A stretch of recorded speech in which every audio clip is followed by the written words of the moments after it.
Monsieur le Président, Monsieur le Premier ministre, Mesdames et Messieurs les ministres, j'aurais aimé ne pas avoir à reprendre la parole dans cet hémicycle après une nouvelle frappe de l'islam radical. Malheureusement, l'histoire bégaie. Après Paris, après Nice, après Magnanville, après Saint-Étienne-du-Rouvray, après Strasbourg, après Marseille, après Carcassonne, après Toulouse, après Trèbes, c'est au cœur d'un service antiterroriste qu'un islamiste a tué. Nous pensons bien sûr aux 4 policiers lâchement assassinés, à leurs familles et à l'ensemble de leurs collègues endeuillés. Le Président de la République parle de bâtir une société de vigilance.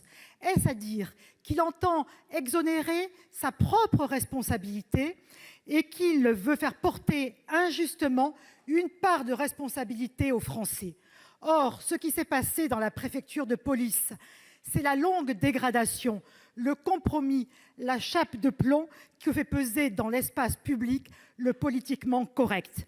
Ce n'est pas en jetant à la figure de ceux qui s'inquiètent du désarmement moral de notre société et de sa communautarisation l'adjectif islamophobe que nous gagnerons cette guerre. C'est au contraire en renonçant et en ne tolérant plus aucune manifestation, aucun signe de ce qui conduit et annonce la radicalisation des esprits que nous nous protégerons.